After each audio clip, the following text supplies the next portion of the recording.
When we think of Kilkenny, we think of the castle here and its associations with the Butler family. Recently, butlers from all over the world returned to the city to celebrate their family heritage. Helen McInerney has the story.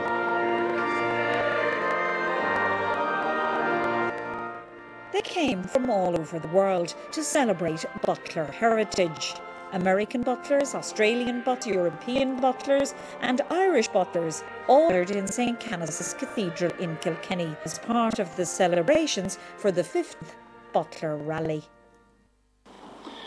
It's good to be with you as you gather for the Dukes this morning, particularly to greet our visitors among us, and we're especially conscious of the large number of people who are present in the context of the Butler Rally, and they are especially welcome to this place.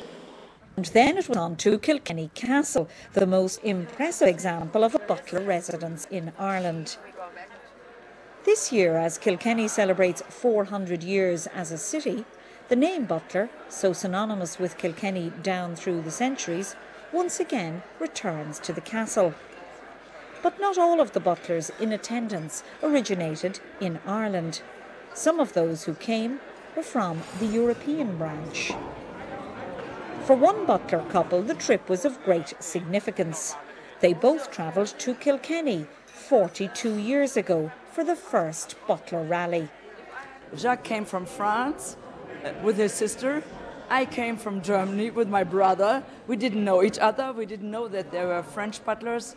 And I don't know if he thought that there might be German butlers. So we gathered here in the castle and we had a cup of tea and somebody introduced us. So that's how we met. The Butler name is Norman in origin. And this couple, who are both butlers, say their families have their origins in France. We think they came over from Normandy to England with William the Conqueror, and some stayed in England, some went to Ireland, and some went on the continent. And we have a town in Germany called Butler and a little river, Ulster. So there's still a link with Ireland. We really don't know why they called it Ulster. It was unusual in our area to have a river name like that. Larry Butler's family left Tipperary in 1820. I come over here almost every rally. I've been since maybe 7 rallies altogether. And each time I try to explore a different part of Ireland. So I've seen the whole of Ireland, and now I'm concentrating on where my family came from. So it's quite thrilling. I feel like I'm home. I'm home! A Butler Rally is held every 3 years in Kilkenny, and it all began back in 1967. We have it every 3 years, and this is our 50th one. And the very first one we had was before the castle was given by the Ormonds to, it was given to Kilkenny City first, and they handed it on to the OPW. It was founded by Hubert Butler and someone called Lord Dunboyne.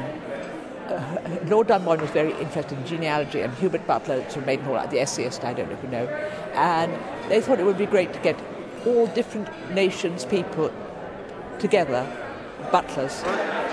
If somebody wants to become a member of the Butler Society, do you need a title? No, you don't need a title at all. You need 15 euros. The Butlers of Ormond were one of the most powerful Anglo-Norman families in Ireland. Appointed by King Henry II in the 1170s as the chief butler of Ireland, they were entitled to a tax on all wine being imported into this country. This created a lot of wealth for the family.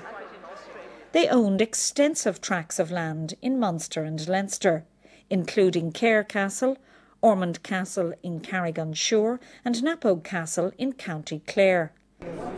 Well, it's madness, isn't it? Trying to get butlers together from all around the world. No one would dare start it today, but this has been going on since 1967 and it's great. It happens every 3 years. People come from all around the world and it's a very good party. But we came from Brisbane in Queensland and it's our first time out of Australia. Our fellow was a bit of a troublemaker in 1798. He was caught and he was sent out to Sydney in 1802. And we've traced the family line down to him and beyond to various other butlers in Ireland. We're too numerous for me to remember, but no, it's been lovely. And what part of Ireland? He was this chap. He was born in Wexford, and he lived in Ferns, and he left his wife and children in Ferns when he was exported. Well, it's very exciting. Of course, we didn't actually live here, although my father was born in Ballintemple, and it's only been in the last 10, 15 years that it's been so beautifully renovated and restored by OPW that it is really becoming alive again. And I think today, and over this reunion, was the best it has ever been, because it has really come alive and full of butlers yet again.